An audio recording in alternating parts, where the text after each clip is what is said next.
सुखदेव जी से राजा परीक्षित पूछ रहे हैं कि मुझे दान के बारे में कुछ बताइए। दान किसको करना चाहिए, कब करना चाहिए। सुखदेव जी कहते हैं ऐसे तो दान कभी भी करो बहुत फल प्राप्त होता है, लेकिन दो आयन होते हैं, उत्तरायण दक्षिणायन। उस समय आप दान करें तो बहुत फल प्राप्त होता है। किसी का जन्म हो घर में तब दान करना चाहिए, किसी की मृत्यु हो तब दान करना चाहिए, अक्षय तृतीया के दिन दान करना चाहिए, बहुत फल प्राप्त होता है। लेकिन दान भी सुपात्र को करो, जिसको जरूरत है। कुपात्र को दान करने से फिर उसका फल उल्टा पड़ जाता है। इसलिए दान उसको करिए जिसको सच में जरूरत है। अब यहां पर राजा परीक्षित पूछ रहे हैं कि प्रभु मुझे ये बताइए कि कभी ऐसा हुआ है कि किसी पशु को भगवान ने दर्शन दिए हो। जरूर हुआ है। सुखदेव जी बताते हैं कि एक बार त्रिकूट नामक एक पर्वत था, उसके पास एक सरोवर बहता था। वहां पर एक हाथी आया करता था।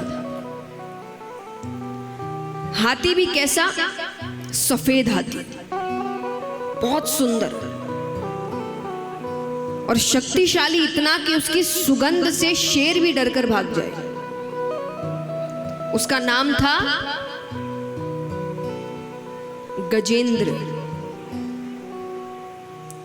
तो वो अपने परिवार के साथ क्रीड़ा करने आता है। तो कभी वो सूंड में पानी भर के बच्चों पे फेंके तो बच्चे नाचने लग जाए, कभी पत्नी पे फेंके, पत्नी शर्मा जाए।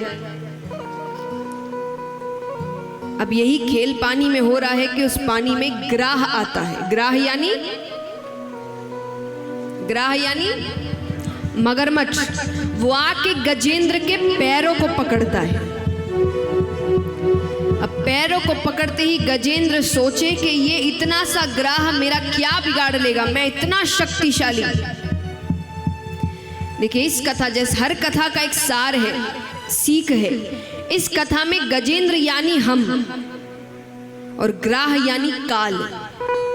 काल पहले पैरों को ही पकड़ता है। कहते हैं घुटनों में दर्द रहने लग गया है, अब सीढ़ी नहीं चढ़ा जाता, मतलब काल ने पैरों को पकड़ लिया है, अब सुधर जाओ।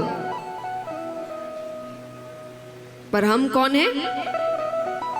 गजेंद्र, ये मेरा क्या बिगाड़ लेगा। तो उसको इतना घमंड अपनी शक्ति पर, वो कहिए मेरा क्या बिगाड़ लेगा। लेकिन गजेंद्र पानी का पशु नहीं है, ग्राह पानी का पशु है। तो गजेंद्र की शक्ति अब कम होती जा रही है और ग्राह की और बढ़ती जा रही है। जैसे जैसे कमजोर हो रहा है वो और खींच रहा है उसे, खींचते खींचते खींचते बीच मझधार में ले जाता है। अब जब वो डूबने लग रहा है तब उसे लगता है कि अब मुझसे नहीं हो रहा। तो वो अपनी पत्नी को आवाज देता है कि अरे मेरी रक्षा करो, मुझे बचाओ। पत्नी कहे, अब देखिए यहाँ पत्नी बच्चे क्या है? सांसारिक रिश्ते जिन पे हम भरोसा करते हैं भगवान को छोड़ के।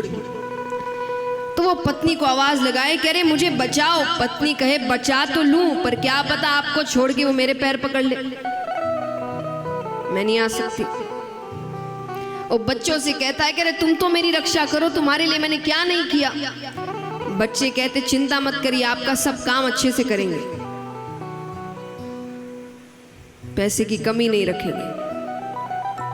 अरे वो कहे मैं जिंदा हूं अभी, आसपास कई लोग कई जानवर इत्यादि जा रहे, सबको आवाज लगाता है कोई तो मेरी मदद करो, कोई तो मेरी मदद करो। कोई मदद नहीं करता। अंत में जब इतनी सी सूंड बाहर रह जाती है तब उसे याद आती है भगवान की।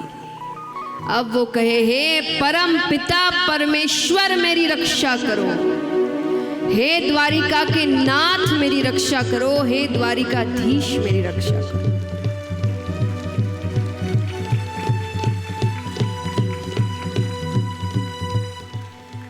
और ये आवाज सुनते ही भगवान आते हैं, सुदर्शन चक्र फेंकते हैं, उस ग्राह का उद्धार करते हैं और गजेंद्र को अपने साथ अपने धाम लेकर आते हैं।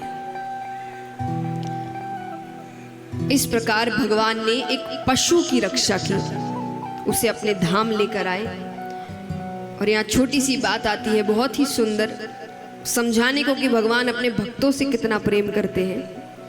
गजेंद्र को जब भगवान लेकर आए तो ग्राह पहले से बैठा था। तो गजेंद्र कहे, प्रभु इसके कारण तो पूरी कहानी हुई और ये मुझसे पहले आकर बैठा हुआ है। भगवान कहते हैं ऐसे तो इसे नरक लोक ही जाना था, पर इसने जब मेरे भक्त के ही चरण पकड़ लिए, संगत में कितनी ताकत है, भगवान ये वो समझा रहे हैं कि भले ही कुछ देर के लिए, पर जब भक्त की संगत हो गई तो भगवान कहते हैं मुझे इसे अपने धाम लेकर आना। कि कुछ देर की भी संगत अच्छे लोगों के साथ हमारे जीवन पर कितना प्रभाव डाल सकती है, ये हम नहीं समझते।